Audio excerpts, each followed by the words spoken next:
Olha, que as doenças de saúde mental têm crescido cada vez mais nos últimos anos, isso já não é novidade para ninguém. E, segundo as estatísticas, a depressão é uma das que mais cresce no mundo inteiro. Somente aqui no Brasil, segundo o Ministério da Saúde, a doença cresceu cerca de 54% nos últimos anos, principalmente com o agravamento da pandemia. E antes de eu continuar com esse assunto, eu já quero te alertar que o conteúdo desse vídeo pode ser um pouco impactante e um assunto tanto quanto delicado caso você sofra do problema ou tenha alguma tendência depressiva. Então, talvez uma coisa ou outra que eu possa falar no decorrer desse vídeo pode te despertar algum tipo de gatilho. Então fica a seu critério se você quer continuar assistindo ou não. Dito isso, o assunto aqui é a depressão, principalmente na música, que vem crescendo cada vez mais entre artistas principalmente do rock e do metal. Vários aí já declararam abertamente em público que sofrem do problema. Infelizmente nós tivemos nos últimos anos aí alguns casos de rockstars famosos que tiraram a própria vida por consequências de crises de depressão. E dois dos casos que se tornaram mais conhecidos nos últimos anos, obviamente que foram de Chester Bennington do Linkin Park e Chris Cornell do Soundgarden. Inclusive, podemos até afirmar que há uma certa ligação nesses dois casos. Primeiro, que eles eram muito amigos, a ponto de Chester Bennington ter sido padrinho dos filhos de Chris Cornell. Segundo, que os dois sofriam dos mesmos problemas de depressão e também da dependência química. Porém, o mais bizarro foi toda a situação que envolveu a morte de um logo na sequência do outro e num curto intervalo de tempo. Para começar, que os dois cometeram o ato da mesma forma, por enforcamento. O primeiro foi Chris Cornell em maio de 2017 e 2 meses depois, exatamente no dia em que Chris Cornell faria aniversário, no dia 20 de julho, Chester Bennington, que inclusive chegou a cantar no velório do amigo como forma de homenagem, tirou a própria vida exatamente do mesmo jeito, por enforcamento. É como se a data que seria o aniversário do amigo e a lembrança do que ocorreu com Chris Cornell tivesse sido uma espécie de gatilho para que o cantor fizesse o mesmo.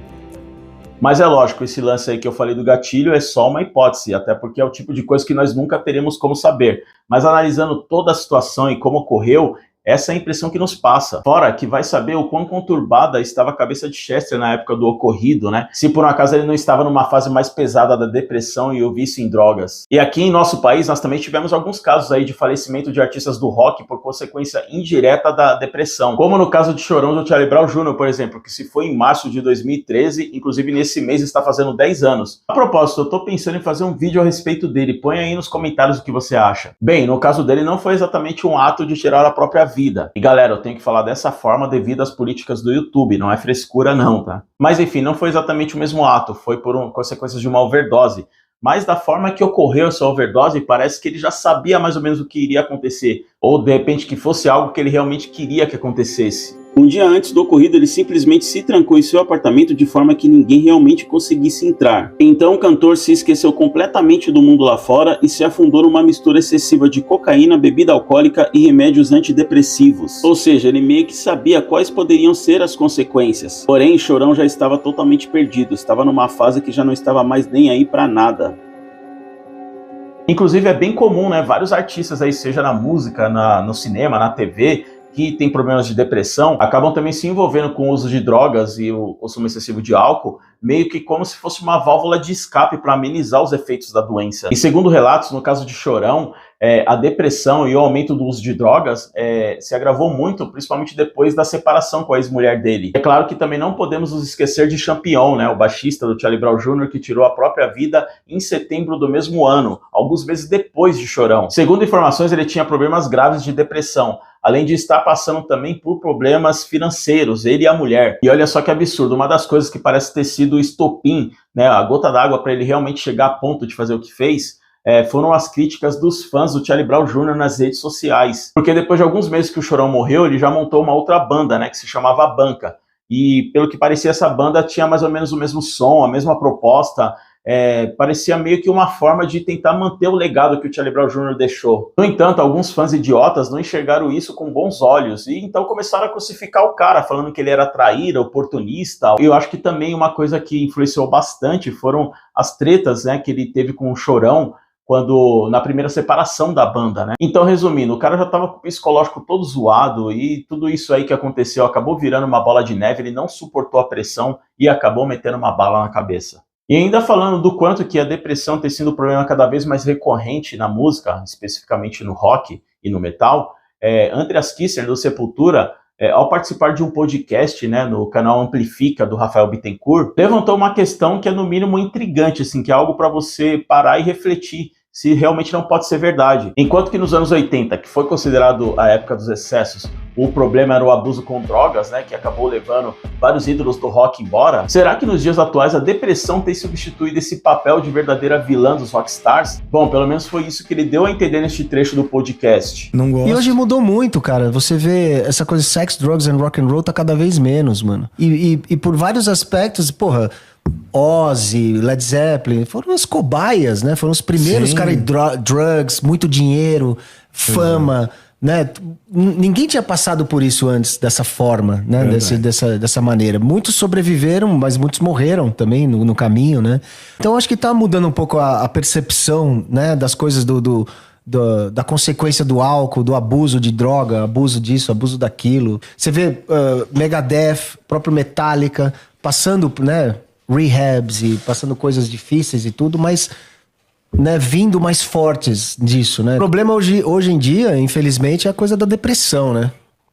Mais do que da droga. Você vê Linkin Park, Soundgarden. E vale ressaltar que a depressão pode se manifestar por diversos motivos, né, incluindo aí fatores biológicos. Quando a pessoa tem um desequilíbrio, um déficit de alguns neurotransmissores importantes, como a serotonina e a dopamina. Fatores sociais, como eventos ou acontecimentos que possam ter acontecido na vida da pessoa que tenha impactado de forma extremamente negativa, assim como traumas de infância ou algo que possa ter acontecido já na vida adulta. Inclusive, no caso de Chester Bennington, pelo que eu já ouvi alguma coisa a respeito, parece que ele já sofreu abuso sexual na infância ou na adolescência, se eu não me engano. Enfim, são várias coisas aí que podem agravar um quadro de depressão numa pessoa, independente da idade, raça ou gênero. Para vocês terem uma ideia, não é muito raro o caso de pessoas que foram diagnosticadas com a doença, sendo que elas não sabem não têm nem ideia o que pode ter causado isso. E aí que entra o trabalho do psicólogo, né, para tentar entender o que pode ter acarretado esse problema, quais eventos ou acontecimentos da vida da pessoa pode ter levado a esse diagnóstico. E uma coisa que pouca gente sabe, não é muito falado também, né,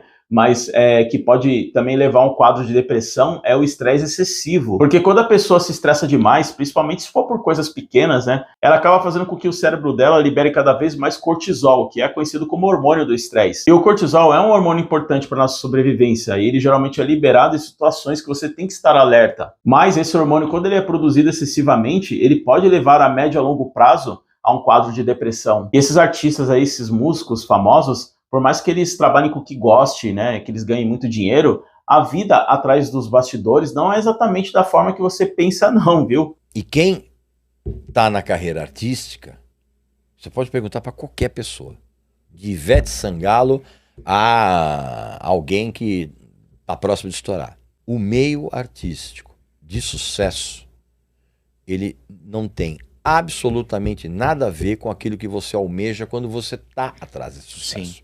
Quando você tem a depressão, que é bioquímica, e você tem, junto com isso, uma situação em que o estrelato não é nada daquilo que você estava imaginando, você pira. Você pega faz que nem um champignon.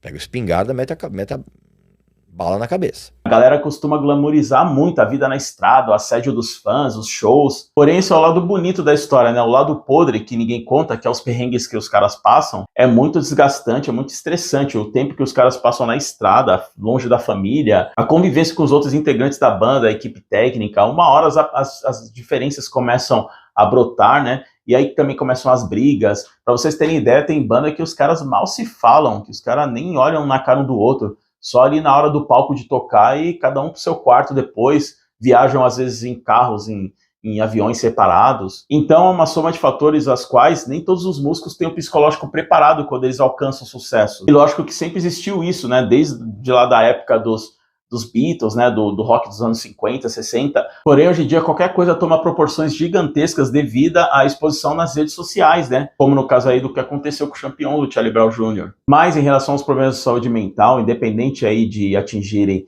mais pessoas anônimas, celebridades, músicos, artistas, seja lá o que for, são problemas sérios que devem ser tratados e pensar que em um determinado momento da humanidade já foram considerados como desvio de caráter, conduta imoral. Mas é lógico, né? Isso a gente está falando aí de séculos atrás, quando as coisas eram tratadas mais por um viés religioso. e a ciência estava somente engateando. Mas ainda bem que com o passar dos tempos e o avanço da ciência e da medicina, o homem foi entendendo melhor o cérebro e as coisas começaram a ser mais bem esclarecidas. E hoje em dia todos esses problemas aí de saúde mental, seja a depressão, ansiedade, TDAH, síndrome do pânico, são doenças mentais diagnosticáveis e passíveis de tratamento, ainda bem. Basta a pessoa não ter vergonha ou qualquer receio de procurar ajuda. Mas então fico por aqui, muito obrigado por ter assistido. Espero que você tenha gostado do conteúdo. Se você chegou até aqui, dá aquele like aí. Galera, vamos me ajudar a fazer crescer esse canal aqui. Compartilhe este vídeo aí com os amigos, se inscreva e ative as notificações. Espero te ver no próximo vídeo. Até breve.